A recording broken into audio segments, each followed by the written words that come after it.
Hello दोस्तों, अंजना के channel में आप सभी का हार्दिक स्वागत है। तो आइए दोस्तों, आज मैं आप सबको घुसमेश्वर ज्योतिर्लिंग की कथा सुनाना चाहती हूँ कि घुसमेश्वर ज्योतिर्लिंग का कैसे नाम पड़ा और इसके पीछे क्या पौराणिक कथा है।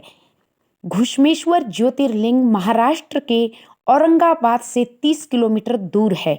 यहाँ पहुँचने के लिए दोस्तों भारत के प्रत्येक शहर से ट्रेनें चलती हैं। घुश्मेश्वर ज्योतिर्लिंग भगवान शिव का 12वां ज्योतिर्लिंग है।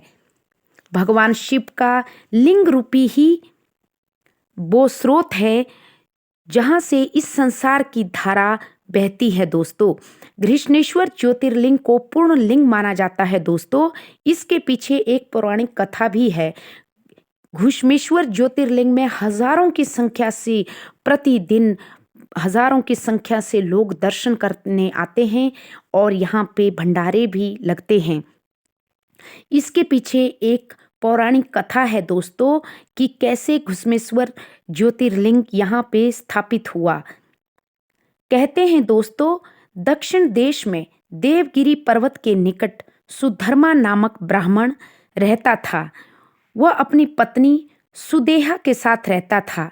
दोनों पति पत्नी बहुत भगवान शिव की पूजा करते थे और दोनों के जीवन में वैसे तो कोई कमी नहीं थी, लेकिन उनके यहाँ कई सालों तक कोई संतान नहीं थी।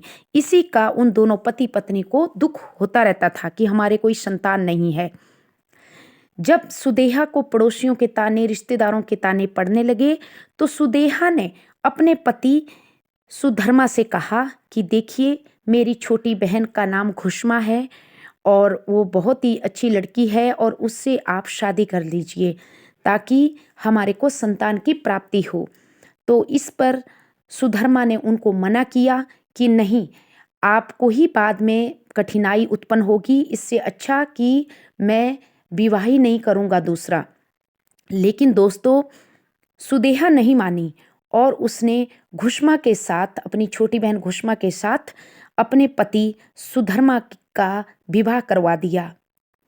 घुष्मा बहुत ही शिव भक्त थी, बहुत ही अच्छी तरह से शिव जी की पूजा करती थी। घुष्मा प्रतिदिन 100 पार्थिव शिवलिंग बनाकर जो घर के पास तालाब था उसमें उनको जल प्रवाहित करती। प्रतिदिन 100 पार्थिव शिवलिंग बनाती और उनको जल में प्रवाहित करती।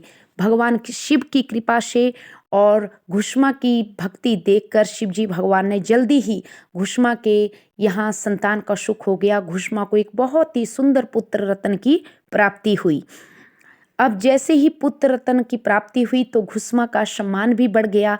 तो इससे उसकी जो बड़ी बहन थी सुदेहा, उसके मन में घुष्मा के प्रति ईर्ष्या भाव भी जागृत हो गया। धीरे धीरे पुत्र बड़ा होने लगा। पुत्र बहुत ही योग्य और श्रेष्ठ था क्योंकि भगवान शिव के आशीर्वाद से हुआ था। लेकिन धीरे धीरे सुदेहा के मन में भी अपनी बहन के प्रति और उसके पुत्र के प्रति ईर्ष्या भाव ज़्यादा से ज़्यादा जागृत हो गया। दोस्तों, धीरे धीरे पुत्र बड़ा हुआ।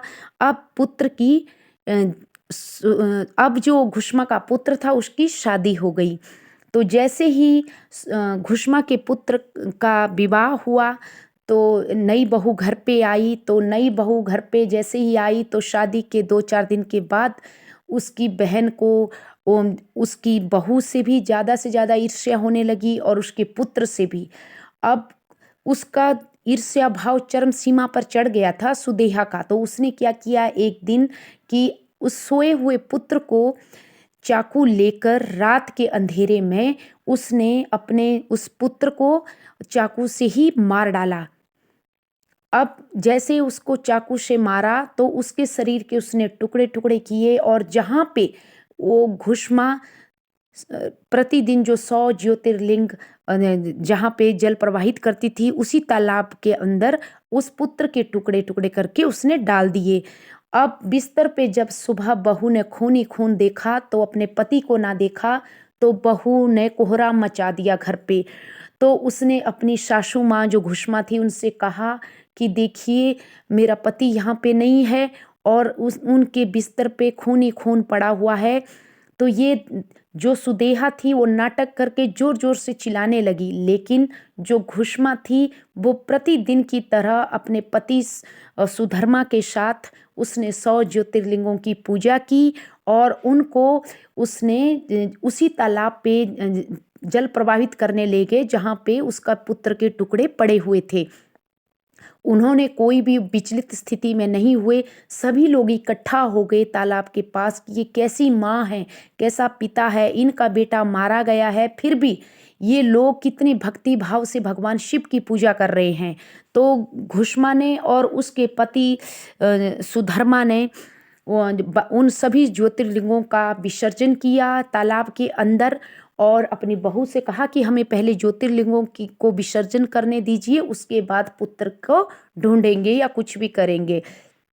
अब जैसे ही उन्होंने वो 100 ज्योतिर्लिंग तालाब में विसर्जन किए, उसी समय वहाँ पे उनका पुत्र जो था तो वो पूरा उसके शरीर के टुकड़े भगवान शिव की दया से पूरे टुकड़े बन इकट्ठे होके वो पुनः जीवित हो उठा और वो तालाब में से उनके सामने ही निकल पड़ा। सब गांव वालों ने, सभी पड़ोसियों ने, सब ने उसको तालाब में खड़ा हुआ देखा और वहीं पे ज्योतिर्लिंग के रूप में भगवान शिव भी प्रकट हुए और भगवान शिव ने सुदेहा की पूरी करतूत का भांडा फोड़ दिया कि ऐसे कैसे कि ईर्ष्या भाव से कैसे कैसे सुदेहा ने उसके बेटे के टुकड़े टुकड़े सोए हुए के किए। तो भगवान शिव ने अपना त्रिशूल सुदेहा को मारने के लिए उठाया, लेकिन घुश्मा ने भगवान शिव से अपनी बहन के लिए जीवन दान मांग दिया और कहा कि प्रभु इन्हें माफ़ कर दीजिए, इनके मन में जो ईर्ष्या भाव था अब वो दूर हो चुका है। सुदेहा ने भी भगवान शिव से माफ़ी मांगी और घुश्मा ने कहा कि हे शिव शंकर भगवान, अगर आप मुझसे मेरी भक्ति से प्रसन्न हैं तो आप यहीं पे मेरे नाम से, मेरा नाम घुश्मा है और आप घुश्मेश्वर ज्योतिर्लिंग के रूप में यहीं पे प्रकट हो जाएं और ताकि सभी श्रद्धालु यहाँ पे आपके इस घुश्मेश्वर ज्योतिर्लिंग के दर्शन कर सके। तो भगवान शिव ने घुश्मा को आशीर्वाद दिया, उसके बेटे को आशीर्वाद दिया और वहीं पे घुश्मेश्वर महादेव के नाम से ज्योतिर्लिंग के रूप में प्रकट हो गए। कहते हैं दोस्तों, घुश्मेश्वर ज्योतिर्लिंग 12वां शिव जी का ज्योतिर्लिंग है। तो ये थी घुश्मेश्वर ज्योतिर्लिंग की पौराणिक कथा और ये कहाँ पे स्थित है मैंने ये भी बताया। तो आशा करती हूँ दोस्तों भगवान शिव के इस 12वें ज्योतिर्लिंग की आपको सबको कहानी पसंद आई होगी। तो प्लीज़ सब्सक्राइब माई चैनल।